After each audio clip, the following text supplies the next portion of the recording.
We are on page 246। तो देखिए, बात चल रही थी कि अभय के जो डिसाइपल हैं वे वापस से, उन्होंने अभय को इनवाइट किया था झांसी में आने के लिए, जहाँ पर उनका वो बिल्डिंग था, ताकि वापस से वो अपना प्रचार वहाँ पर कर सके। अभय वहाँ पर गए थे, लेकिन उनको लग रहा था कि यहाँ पर सच में टाइम ख़राब हो रहा है, because no one is inclined to hear about Krishna. तो फिर वापस से वे वृंदावन लौट आए। अब उनके जो शिष्य थे आचार्य प्रभाकर, वे भी अभय के साथ यहाँ पर वृंदावन में आए और वो इस तरह से डिस्कशन कर रहे थे कि किस तरह से अच्छे से प्रचार हो। अब देखेंगे हम। Abhay drafted an appeal to the generous public, modern philosophers, leaders and religionists on behalf of the lack of devotees. The activities of the lake, he stated, would be to publish Back to Godhead in English with translations in many other languages, to educate young men and women for worldwide preaching, and to operate a press solely for printing transcendental literature. These programs would require an estimated 3,000 rupees per month, and he appealed for help. Abhay concluded, Vrindavan is the sacred place of topmost importance, and the headquarter of this lake is therefore situated here. Using the impressive new titles, Honorary Professor of Gita, Bharatiya Vidya Bhavan, and Honorary Secretary of Hari Bhavan, Abhay, with the assistance of Acharya Prabhakar, launched another attempt at railing support for Back to Godhead and the Lake of Devotees.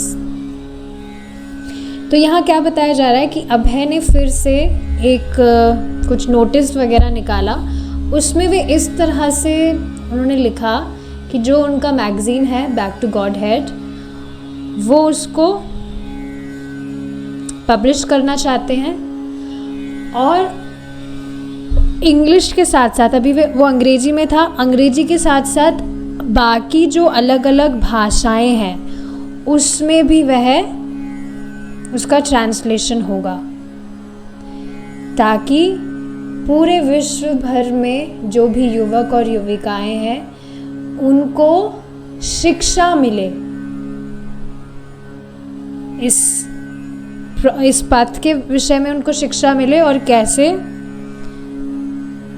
उनको भी educate किया जाए कि वे भी आगे जाकर प्रचार करें। तो अब ये जो प्रोग्राम है इसके लिए 3,000 रुपीज़ पर मंथ एक्सपेंडिचर होगा। सो ही अपील फॉर दी हेल्प।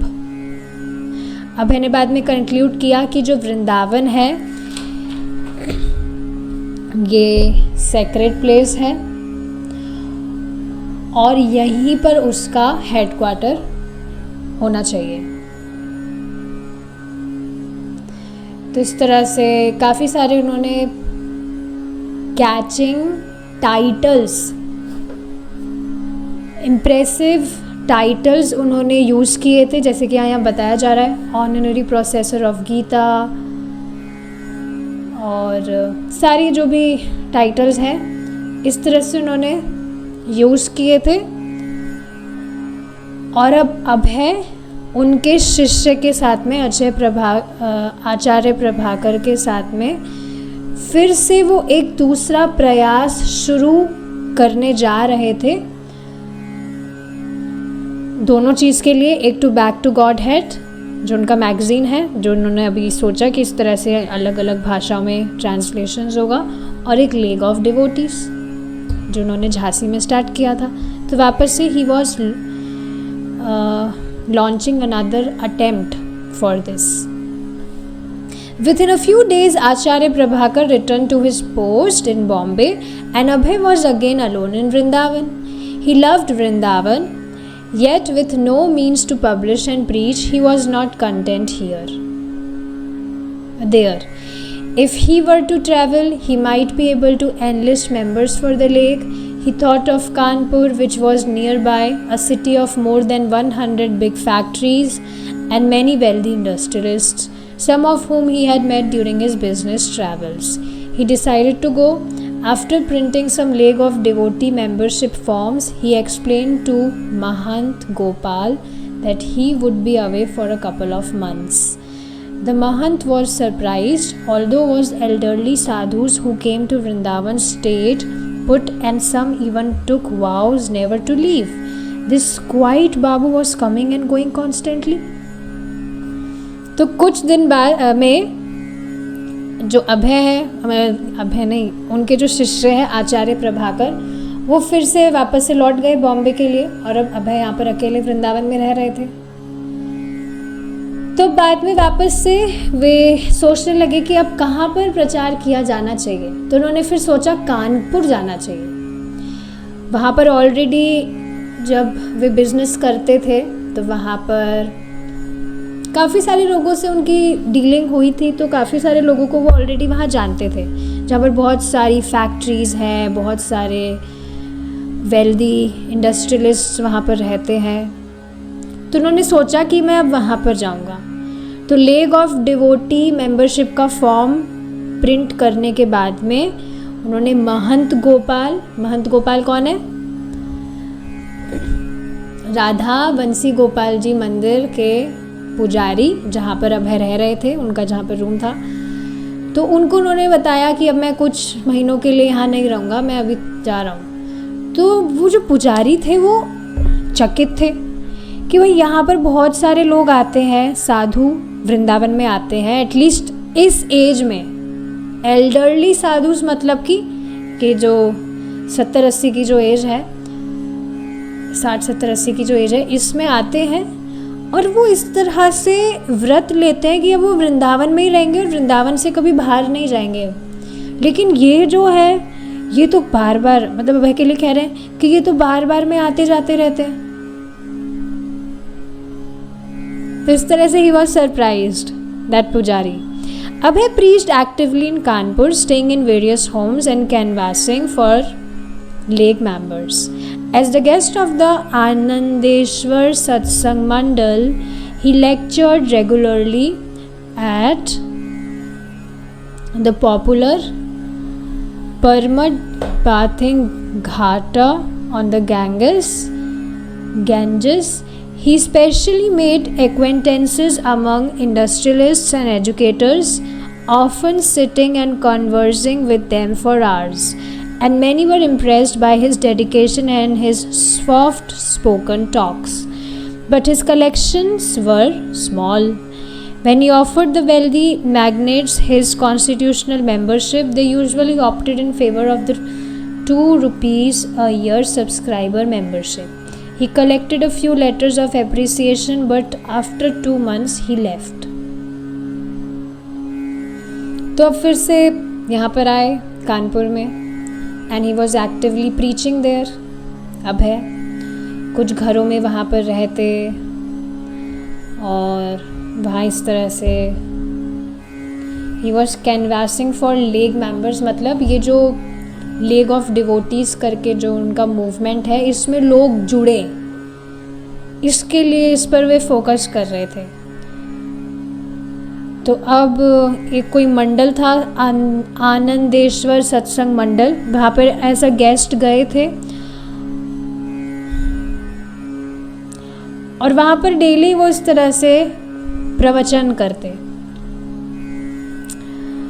और स्पेशली वहाँ के जो इंडस्ट्रियलिस्ट और एजुकेटर्स हैं, वहाँ पर उनसे मतलब वो वार्ता करने का प्रयास करते थे और लोग उनकी बातों से प्रभावित भी होते, इम्प्रेस होते with his soft spoken talks, कि किस तरह से बहुत सॉफ्टली और ब्रिलियंटली अभय बोल रहे हैं। But his collections were small. तो क्या बताया जा रहा है कि वहाँ पर जो वेल्दी इंडस्ट्रियलिस्ट भी थे, उनसे जब वो इस तरह से ये सारी बातें डिस्कस करते, सो दैट ही में दोज पीपल में मेक सम कंट्रीब्यूशन, तो कोई इंटरेस्ट नहीं लेता, सब सस्ते में ही टालते कि 2 rupees a year subscriber membership जो है उसमें वी आर इंटरेस्टेड। तो अभय ने कुछ नहीं किया, Abhay just collected a few letters of appreciation और फिर वापस से 2 महीने के बाद वो वापस से वहाँ से चले गए, क्योंकि वहाँ पर भी जिस तरह से उन्होंने सोचा था उस तरह से तो रिजल्ट नहीं आया था। After some months in Vrindavan Abhay decided to go back to Bombay and preach. तो आप देख रहे हैं ही इज़ कॉन्स्टेंटली, देखिए इस तरह से हम ये डिस्कशन कर रहे हैं तो दिमाग में आ रहा है ना कि अभय कितना ज़्यादा हार्ड वर्क कर रहे हैं। It is really not easy कि एक शहर से दूसरे शहर में जाकर इस तरह से फेस टू फेस प्रीचिंग करना। आपने कभी ट्राई किया? आप किसी को फेस टू फेस भगवान के विषय में बता रहे हैं और वो कुछ भी इंटरेस्ट ना ले, कितना ज़्यादा डिस्करेज हो जाते हैं हम। कोई भी व्यक्ति हमारी बात नहीं सुना तो। But see Abhay, he was constantly moving from one city to another और इस तरह से he was not giving up, कैसे ना कैसे बस प्रयास में लगे थे। अब कुछ महीनों बाद जब वे वृंदावन में थे तब वापस से उन्होंने सोचा कि मैं वापस से बॉम्बे जाऊंगा, वहाँ पर मैं प्रचार करूंगा। In Bombay he quickly broke off his association with the stifling Bharatiya Vidya भवन and moved out of the faculty residence there. Staying a week at a time in the homes of various patrons, he tried to generate interest in his missionary activities. When a friend of Acharya Prabhakar's arranged for Abhay to address Sunday evening crowds at Bombay Beach, Abhay accepted. Following already established custom, he sat on a cushion and the people gathered. From 500 to 1,000 sitting and listening as he loudly spoke of the philosophy of Bhagavad Gita. Abhay spoke for several nights and there were other lecture opportunities also. One week he spoke several times at a Bombay Vishnu temple. But Abhay wanted to do more than deliver occasional lectures to uncommitted audiences. The conviction was growing within him that he should preach outside India. अब देखिए यहाँ क्या हो रहा था। वापस से जब बॉम्बे आए सबसे पहले उन्होंने क्या किया, वो जो बिल्डिंग थी राधा मेमोरियल भारतीय विद्या भवन, वहाँ से सबसे पहले उन्होंने अपना सारा उनका जो एसोसिएशन था ही जस्ट कटेड दैट ऑफ, क्योंकि वो थोड़ा टॉक्सिक जैसा ही था। At least we can feel it, किस तरह से वहाँ पर ही was trying but no one was interested. तो वहाँ से उन्होंने सब कुछ अपना एसोसिएशन वहाँ से ख़त्म करके दूसरी जगह पे गए और वहाँ पर रहकर, घरों में रहकर वो लोगों का इंटरेस्ट जनरेट करने का ट्राई कर रहे थे। आचार्य प्रभाकर के जो मित्र हैं उन्होंने कुछ अरेंजमेंट किया था, वहाँ पर कोई बीच था, बॉम्बे बीच, वहाँ पर बहुत मतलब लोग आए और वहाँ पर इस तरह से अभय वहाँ पर कुछ प्रवचन दे। तो अभय ने उसको एक्सेप्ट किया, अभय वहाँ पर गए और बहुत मतलब हज़ारों की तादाद में वहाँ लोग आए थे। तो अभय ने वहाँ पर भगवद गीता पर बोला और काफ़ी दिन तक वो भगवद गीता पर कह रहे थे, प्रवचन दे रहे थे। काफ़ी रात में हो रहा था ये सारा प्रवचन। So he spoke for several nights और भी बहुत अपॉर्चुनिटीज़ थी जहाँ पर वे अपना प्रवचन कर सके। तो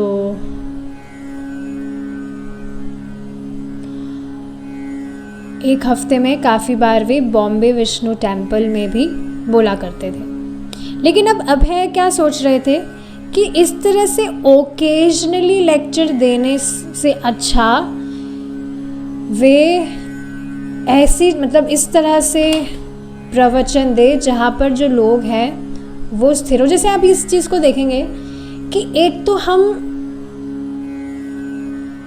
सीक्वेंस में पढ़ाई करें। सीक्वेंस मतलब कंसिस्टेंटली, और एक हम ओकेजनली श्रवण करें। पढ़ाई मतलब श्रवण, तो क्या इसमें भेद नहीं हो जाता? और आप देखेंगे जो डिवोटीज इंटरेस्टेड हैं वो बिना बुलाए अपने आप ही क्लास सुनने के लिए आ जाते हैं। Is it not? Daily reminders भेजने की या नोटिफिकेशंस भेजने की ज़रूरत नहीं है। हमें पता है इस समय क्लास होती है, इस समय श्रवण का टाइम है, तो हमें करना है। सो यस, उनका इसी तरह से वे सोच रहे थे कि ओकेजनल लेक्चर्स इस तरह से वे दे, इससे कुछ अधिक वे करना चाहते थे। और अब उनका कन्विक्शन बढ़ रहा था, he was getting more convinced कि अब वे भारत से बाहर प्रचार करें। The idea of course had been there for some time. He had expressed it in the prospectus for the Lake of Devotees before gatherings at the Radha Memorial in Jhansi, during his meeting at the Birla Mandir in Delhi, and on many other occasions. ये जो इच्छा है उनकी पूरे विश्व भर में प्रचार करना, ये काफ़ी बार उन्होंने पहले भी एक्सप्रेस की है. Informally, he had expressed it hundreds of times to acquaintances, and he had woven his dream throughout his writings. He was ready to travel anywhere if he could fulfill Srila Bhakti Siddhanta Saraswati's order to preach in English. In India, the English-speaking population was small, so Abhay continued to dream of going to the West. If he could travel to Bombay, Delhi and Kanpur, why not to London or New York, where millions spoke English and had never heard the message of Lord Chaitanya? Writing to Mr. Ved Prakash, a Kanpur industrialist, Abhay explained his idea. तो अब अभय इस तरह से देख रहे थे कि अगर उनको मौका मिले कि वे विश्व में कहीं पर ट्रैवल कर सके भारत से बाहर, अपने गुरु महाराज का जो आज्ञा है उसको फुलफिल करने के लिए, उनकी क्या आज्ञा थी कि विश्व भर में अभय अंग्रेजी में प्रचार करें. तो भारत की अगर बात की जाए तो यहाँ पर बहुत ही कम लोग थे जो अंग्रेजी जानते हो. तो अभय हमेशा ही कंटिन्यूड टू ड्रीम कि वे बाहर जो वेस्टर्न कंट्रीज़ है वहाँ पर जाके वे प्रचार करें. अगर वे बॉम्बे, कानपुर, दिल्ली वगैरह जा सकते हैं तो फिर वो लंदन और न्यूयॉर्क क्यों नहीं जा सकते, जहाँ पर मतलब काफ़ी तादाद में लोग अंग्रेजी बोलते हैं और जहाँ पर लोगों को महाप्रभु के संदेश के विषय में कुछ भी मालूम नहीं है. तो एक व्यक्ति है mister Ved Prakash, he is a Kanpur industrialist. Abhay ने उनको ये आइडिया एक्सप्लेन किया थ्रू अ लेटर, और ये लेटर इस तरह से पढ़ते हैं. लॉर्ड चैतन्य सेड, प्रमीणाम उपकार्य, that is to say for the benefit of all living being concerned. While rendering first aid service in the battlefield, the Red Cross men, although equally disposed to all the wounded soldiers, they give first preference to the hopeful ones. The hopeless ones are sometimes neglected. तो महाप्रभु ने, Lord चैतन्य, श्री कृष्ण चैतन्य महाप्रभु ने कहा है प्रमीणाम उपकार्य, जिसका क्या अर्थ है कि जीवात्मा के हित के लिए कहना चाहिए. To say for the benefit of all beings, all living being concerned.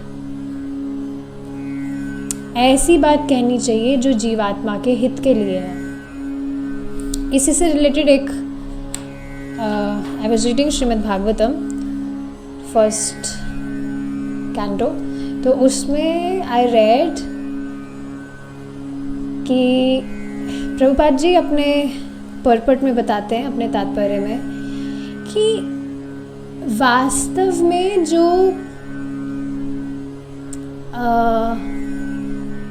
जिनका यश गाना जाना चाहिए वे हैं वास्तव में भगवान Krishna.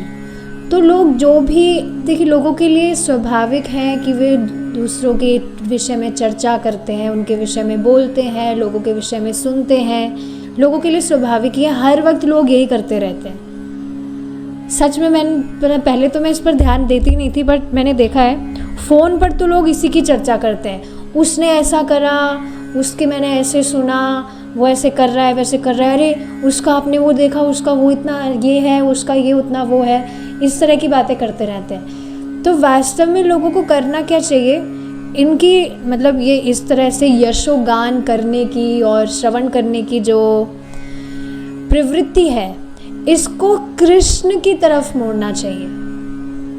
Because he is the actual subject and object of glorification. और जब व्यक्ति इस तरह से करता है तभी वह सुख का अनुभव करता है।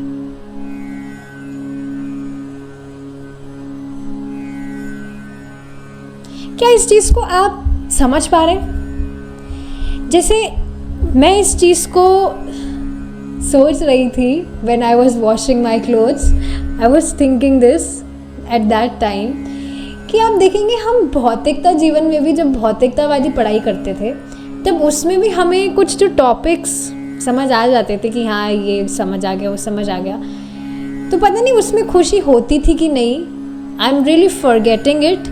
पर भगवान के विषय में जो बातें समझ में आ जाती है तो उसमें कितनी ज़्यादा खुशी होती है। जैसे आज हमने चैतन्य चरितामृत में अभी काफ़ी टाइम से चर्चा चल रही है भगवान के प्रकाश और विलास विग्रह के विषय में। तो आप सोचिए, जैसे आज मैंने देखा भक्तों को समझ में आ गया था कि विलास विग्रह क्या है, प्रकाश विग्रह क्या है, तो खुशी नहीं होती कि वाह हमको ये टॉपिक समझ में आ गया।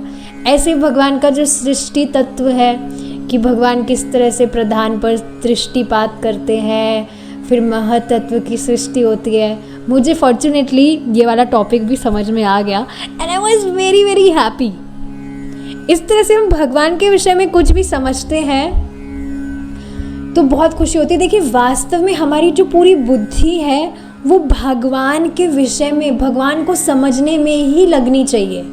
जिस भी व्यक्ति को ये बात समझ में आ गई ना, उसको कभी भी अपने हृदय में गलानी नहीं होगी कि अरे मैं भक्ति कर रहा हूँ तो मैं मेरा टाइम तो खराब नहीं कर रहा हूँ।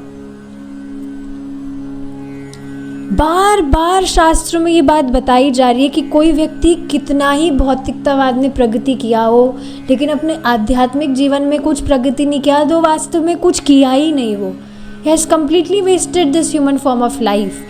लेकिन अपने भौतिकतावाद में वह कुछ भी प्रगति नहीं किया पर अपनी आध्यात्मिक जीवन में बहुत अच्छे से प्रगति वह कर रहा है, वास्तव में तभी वह प्रगति कर रहा है। तो ये बात समझ में आ जाए अगर व्यक्ति को, तो क्या वो परेशान होगा कि अरे मैं तो सिर्फ भक्ति कर रहा हूँ, मैं तो और कुछ कर ही नहीं पा रहा हूँ, और कुछ करना भी नहीं है। This is very very important to understand. Same बात महाप्रभु यहाँ कह रहे हैं कि ऐसी बात कहनी चाहिए जिससे जीवों का हित हो, for the benefit of all living being. फिर यहाँ पर एक एग्जाम्पल से अभय बता रहे हैं that while rendering first aid service in the battlefield to the Red Cross men, although equally disposed to all the found soldiers, they give first preference to the hopeful ones. अब इसमें मुझे देखिए जहाँ तक समझ आ रहा है, जो युद्ध क्षेत्र होता है वहाँ पर मुझे नहीं समझ आ रहा है, ये मुझे कुछ कुछ समझ में आ रहा है बट मैं इसको समझा नहीं पा रही हूँ। युद्ध क्षेत्र में जिन लोगों पर रेड क्रॉस लगाया जाता है उन लोगों को किस तरह से, मतलब उन पर रेड क्रॉस क्यों लगाया जाता है कि ये पूरी तरह से अब जख्मी हो गए, किसी काम के नहीं रहे। This is what I am understanding, मुझे नहीं पता ये सही है कि नहीं। Battlefield, in the battlefield the red crossed men, although equally disposed to all the wounded soldiers, they give first preference to the hopeful ones. ठीक है, यही बात है जो मैं आपको बता रही हूँ कि उन लोगों पर रेड क्रॉस लगा दिया जाता है कि इन पर अब कुछ ध्यान नहीं दिया जाना चाहिए क्योंकि ये जख्मी हो गए हैं, कुछ अब ये काम के नहीं रहे हैं, कुछ अब युद्ध में कुछ नहीं कर सकते। और पहला प्रेफरेंस किन को दिया जाता है? टू द होपफुल वंस, जो काम के हैं। हाँ, दिख रहे हैं कि बढ़िया हष्ट पुष्ट है, अच्छे से हथियार काम में ले सकते हैं, उन्हीं को पहला प्रेफरेंस दिया जाता है। क्यों? क्योंकि वे ही युद्ध में जीत कर आ सकते हैं। जो जख्मी योद्धा है, जख्मी हो गया, वो तो कैसे युद्ध करेगा वो?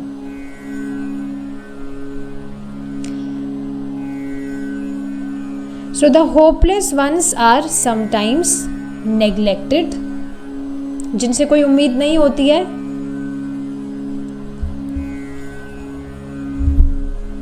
उनको कुछ बार उनकी उपेक्षा कर दी जाती है।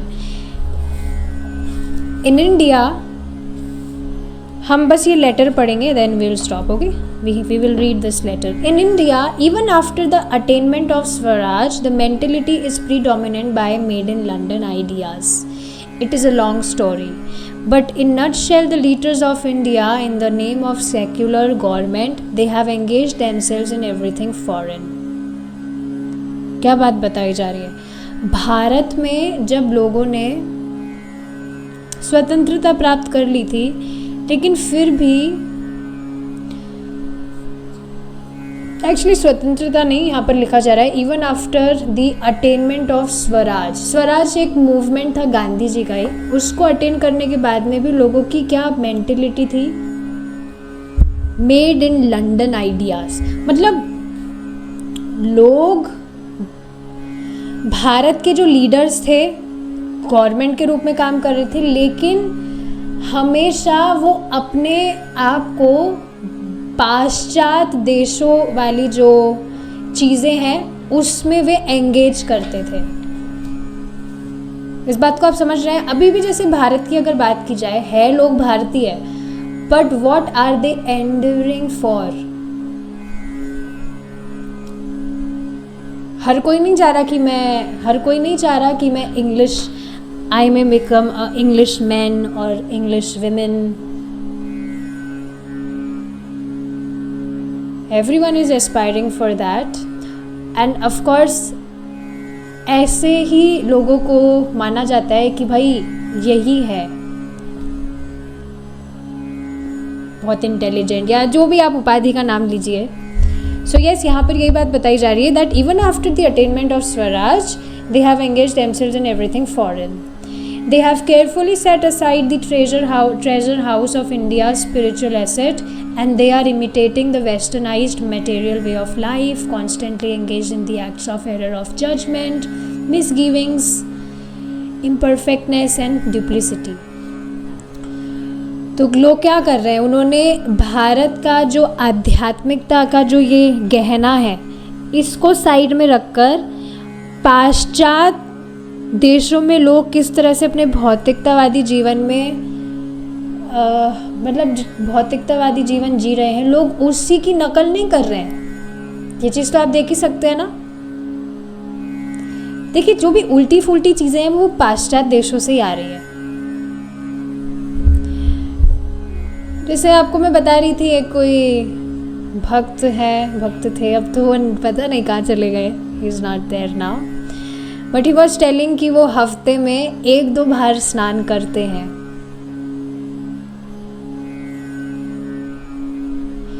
आप देखेंगे बचपन में भी हमें कभी इस तरह से नहीं मतलब कभी ऐसे नहीं था कि हम डेली, जो माताएं हैं वो बच्चों को स्नान कराती ही हैं, जैसे वो बच्चा ही क्यों ना हो।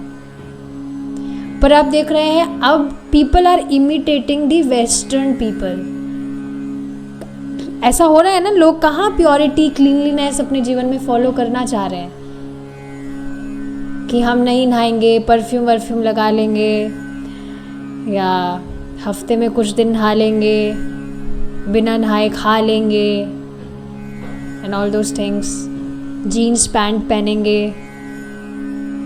तो इस तरह से लोग, जो वेस्टर्न कंट्रीज़ में जो भी लोग जिस तरह से अपना मटेरियल लाइफ जी रहे हैं, उसको नकल कर रहे हैं लोग, भारत के लोग। और उसी तरह से they are constantly engage in the acts of error of judgment, misgivings and imperfectness and duplicity. India's Vedic knowledge is above all the conditional defects mentioned above, but we Indians at the present moment have neglected such wonderful Vedic knowledge. It is due to its improper handling. अच्छा, जब मैं इस तरह से कह रही हूँ तो आप ऐसा तो नहीं सोच रहे कि मैं कुछ उपाधियाँ थोप रही हूँ कि हम भारतीय हैं, वो अमेरिकी है। नो, ऐसा नहीं कहा जा रहा है। यहाँ बात समझाई जा रही है कि भारत का जो गहना है वो है क्या है? आध्यात्मिकता, विच इज़ मतलब यही एक बात इम्पॉर्टेंट चीज़ है मनुष्य के जीवन के लिए, मनुष्य जीवन में ये बात यहाँ समझाई जा रही है। तो पाश्चात्य देशों में तो लोगों को कुछ पता ही नहीं है स्पिरिचुअलिटी क्या होती है, आध्यात्मिकता, आत्म साक्षात्कार, परम सत्य एंड ऑल दोज थिंग्स। तो वहाँ पर इन सारी चीज़ों का लोप है। तो यहाँ भारत में लोग जो कुछ आध्यात्मिकता को जानते हैं, अब तो कुछ कुछ ही जानते हैं, वे बाहर के जो पाश्चात्य देश में जो भी लोग हैं उनकी नकल कर रहे हैं। ये बात यहाँ पर समझाई जा रही है। तो शास्त्रों का जो ज्ञान है वो सारी जो भी हमारी कंडीशनल डिफेक्ट्स हैं, जो भी लिमिट्स हैं, जो भी एरर्स हमारे अंदर है ना, इंद्रिय हमारी अपूर्ण है, तो जो हमारी अपूर्ण इंद्रियों से नहीं समझा जा सकता वो सारी चीज़ें शास्त्रों में बताई जाती है। लेकिन हम मतलब इस तरह से बताया जा रहा है that we Indians, we at the present moment we are neglecting this wonderful Vedic knowledge, so it is due to its improper handling. This Vedanta Sutra is presented in India by unauthorized persons of different camps, and as such the people are being misguided. Newly sprung up national enthusiasm of the Indian leaders, India's industrialists and plan makers has no time neither desire to understand the message of Vedanta Sutra or even the Bhagavad Gita. You cannot do acts of humanity without proper guidance. So my idea of preaching in the foreign countries means that they are rather fed up with material advancement of knowledge. They are seeking the message guidance of the Vedanta Sutra or for the matter of Bhagavad Gita in an authorized way. And I am sure that India will again go back to the spiritual life when the principle is accepted by the Europeans, Americans, etc. Because the Indian people are now in the habit of begging after neglecting their own property. That was my viewpoint. But all the same, we must take only the opportunity of service. तो क्या बताया जा रहा है कि अब वेदांत सूत्र, शास्त्रों की जो व्याख्या है वो अप्रामाणिक लोगों द्वारा की जाती है, जो अपनी व्याख्याएं करते रहते हैं और लोगों को मिसगाइड कर रहे हैं। वास्तविक जो सार है गीता का वो क्या है कि व्यक्ति भगवान का भक्त होए, कृष्ण को ही सरेंडर टू कृष्णा। पर लोग क्या सोचते हैं कि भाई कर्म, हमें कर्म करना है। गीता का सार है कि कर्म करो, फल की इच्छा मत करो, कर्म योगी बन जाओ एंड अपना धर्म फॉलो करो, ये करो वो करो। पर कभी भी कोई भी जो अप्रामाणिक रूप से सुन रहा है ना, वो कभी भी आपको नहीं कहेगा कि भाई कृष्ण का भक्त बनो। ये तो वही व्यक्ति बोल सकता है जो परंपरा में सुन रहा है। और आप खुद देखेंगे ना, अगर आप अपना विवेक थोड़ा भी इस्तेमाल करें, जो भी बातें हमें शास्त्र से पता लग रही है प्रभुपाद जी के अनुगत में, क्या आपको ये बातें झूठी लगती है? कुछ भी तो गलत नहीं है। क्या कुछ गलत है भगवान का भक्त बनने में? बल्कि कितनी सुंदर बात है कि जीव भगवान का नित्य दास है और वो अपनी इस वास्तविकता को भूला हुआ है। तो इसमें कुछ भी तो गलत नहीं है। कुछ गलत चीज होती तो उस पर विचार मतलब जैसे यहाँ पर लोग बताते ही हैं कि अपना धर्म फॉलो करो, अपना लाइफ एंजॉय करो, ये सारी चीज़ें जब व्यक्ति शास्त्र सुनता है तब उसको समझ में आती है प्रामाणिक रूप से कि भाई भौतिकतावाद में प्रगति करना तो वास्तव में खराब चीज़ है। खराब मतलब it will not give you happiness, बल्कि ये और ज़्यादा अंधकार में डाल रहा है। तो कुछ भी तो गलत चीज़ नहीं है प्रभुपाद जी के अनुगत में आप जो सुन रहे हैं। लेकिन इस तरह से जो लोग हैं, बहुत सारे लीडर्स, इंडस्ट्रियलिस्ट, प्लान मेकर्स, उनकी ना तो खुद की इच्छा है कि वो भगवत गीता को समझे अच्छी तरह से प्रामाणिक रूप से, और ना वो दूसरों को समझाना चाहते। भाई खुद की इच्छा नहीं है तो औरों को कहाँ से समझाएंगे। तो कोई भी व्यक्ति he can not do acts of humanity जब तक वह खुद प्रॉपर गाइडेंस में नहीं है। तो लास्ट में प्रभुपाद जी यहाँ पर क्या बता रहे हैं, अब है ही सेइंग कि मेरा पाश्चात्य देशों में प्रचार करने का जो आइडिया है उसका अर्थ क्या है कि वहाँ पर जो लोग हैं वो अपने मटेरियल एडवांसमेंट से फेडअप हो गए हैं। देखिए ये चीज़ होती है, जिस व्यक्ति के पास में जो वस्तु होती है वो हमेशा उससे कुछ अधिक चाहता है। तो पाश्चात्य देशों में ऑलरेडी ही लोग, बहुत प्रैक्टिकल चीज़ें, इसको ध्यान से सुनेंगे, पाश्चात्य देशों में ऑलरेडी लोग बहुत ज़्यादा भौतिकतावाद में प्रगति किए हुए हैं। कितनी वहाँ पर ये टेक्नोलॉजी, वो टेक्नोलॉजी, कितनी सारी चीज़ें हैं। तो अब इससे ऊपर का ही वे खोज रहे हैं। इस वजह से आप देखेंगे वेस्टर्न कंट्रीज़ में से जो भी लोग भक्ति में आते हैं, एक्चुअली एक भक्ति मुझे अपना रियलाइजेशन बता रहे थे, इस तरह से कह रहे थे कि आप देखेंगे कि पाश्चात्य देश के जो भक्त हैं, मतलब वहाँ से इस तरह से जो भक्ति में आए हैं, they are more determined and stable in their साधनास। क्या इस बात को समझ पा रहे हैं आप देखिए ना, पाश्चात्य देश से जो भक्त हैं वो वृंदावन में धाम में शिफ्ट होते हैं। मायापुर में आप देखिए किस तरह से भरा है भक्तों से।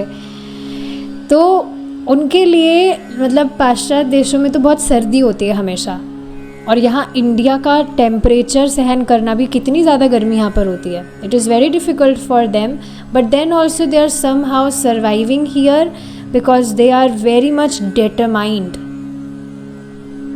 दे आर फिक्स कि भाई मनुष्य जीवन का गोल है to please Krishna. Why? Because they are fed up, rather fed up with material advancement of knowledge. So they are seeking the message guidance of Bhagavad Gita. हालांकि जान ना रहे हो कि भाई भगवत गीता कोई ग्रंथ है, ये है वो है, but they are actually seeking the message guidance of Bhagavad Gita. So yes, अब है इसी तरह से सोच रहे हैं कि इस तरह से I am sure कि बाहर के लोग अगर आध्यात्मिकता में प्रगति करने लगे तो भारत में भी जो स्पिरिचुअलिटी है, स्पिरिचुअल लाइफ है, वो वापस से लौट आएगी जब ये जो प्रिंसिपल है ये बाहर के लोगों से स्वीकार किया जाएगा। क्योंकि जो यहाँ के जो लोग हैं उनकी क्या आदत हो रही है, उनके पास में खुद में प्रॉपर्टी, उनके पास में खुद की प्रॉपर्टी है। खुद की प्रॉपर्टी मतलब मेन चीज़ है आध्यात्मिकता, बट फिर भी उनकी क्या आदत हो रही है, दैट दे बैग, खुद वे भीख मांगे। इस बात को आप समझ रहे हैं? जो मेन चीज़ है, मतलब कैसे समझे, जैसे आपने ना एक स्टोरी सुनी होगी, प्रभुपाद जी अपनी छोटी पुस्तक में इसको बताते हैं, धोबी, एक गधे और धोबी की स्टोरी। एक धोबी होता है, उस स्टोरी को कोट करके वी आर स्टॉपिंग हियर, काफ़ी टाइम हो गया, पर उस स्टोरी को बोलकर आई विल स्टॉप। एक धोबी होता है, उसको कोई बहुत मूल्यवान हीरा मिलता है, तो उसको मतलब उसको उसकी वैल्यू ही नहीं पता होती है, बहुत मूल्यवान वो हीरा होता है। तो वो अपने बेटे को उसको दे देता है पहले शायद पता नहीं गधे के गले में उसने उसको बांधा था, गले के गधे में उसको बांधा था शायद। तो वो कैसे जैसे जाकर, नहीं हाँ, एक बच्चे को दिया था उसने, अपने बच्चे को खेलने को दिया था, लेकिन बच्चे ने क्या किया, उसको किसी गोबर में फेंक दिया था। फिर उसने क्या किया, उसको उस गधे के गले में डाल दिया था। मुझे नहीं पता, ये स्टोरी थोड़ा मैं पैराफ्रेज कर रही हूँ, काफ़ी टाइम हो गया सुनते हुए, पर आप इसका शिक्षा इससे समझ जाएंगे कि क्या मिल रही है। तो एक दूसरा व्यक्ति आता है और वह समझ जाता है कि ये जो हीरा ये बहुत मूल्यवान है, तो वो उसकी कीमत, मतलब उसको बोलता है कि मैं तुमको कुछ पैसे दूंगा, तुम ये हीरा मुझे दे दो, ये जो पत्थर है, चमकीला पत्थर, ये तुम मुझे दे दो। तो पत्थर उसके पास में जैसे ही आता है तो वो फट जाता है उस व्यक्ति के हाथ में। तो वो बोलता है कि अरे जब तुम गोबर में पड़े थे तो तुम वहाँ पर तो तुम नहीं फटे, और मेरे पास में आकर तुम इस तरह से हो गए। तो कह रहा था कि वो बेचारा धोबी तो मेरा मूल्य नहीं जान रहा था, पर तुम जानते हुए भी मुझे इतने कम मेरा दाम तुमने लगाया। तो मतलब इस स्टोरी से समझ के आ रहा है कि भारत के जो लोग हैं उनके पास में ऑलरेडी ही बहुत मूल्यवान वस्तु है, which is their spiritual life. लेकिन इसी को अब है यहाँ पर कह रहे हैं प्रॉपर्टी, लेकिन उसके बाद में भी उसको छोड़कर वे कहाँ अपना प्रयास लगा रहे हैं, to imitate western people, western countries. तो इसका अर्थ क्या है कि अपनी प्रॉपर्टी को छोड़कर इस तरह से वे भीख मांग रहे हैं कि हमें सुख दे दो, हमें सुख दे दो। हम इस तरह से भौतिकतावाद में पढ़ेंगे पाश्चात्य देशों की तरह, लोगों की तरह, तो हम सुखी हो जाएंगे। सुख ऑलरेडी है, सुख की चाबी ऑलरेडी जेब में है, that is to follow spiritual life. पर उसको नेग्लेक्ट करके इस तरह से लोग भीख मांग रहे हैं। तो अभय का यही व्यू पॉइंट है कि अगर बाहर के लोग इस तरह से भक्ति स्वीकार करेंगे तो भारत में भी पीपल विल, लोगों की जो स्पिरिचुअल लाइफ है, they will again get it soon. ठीक है, आगे का जो डिस्कशन है we will continue it in our next class. Thank you so much for joining. Hare Krishna, जय श्रीला प्रभुपाद।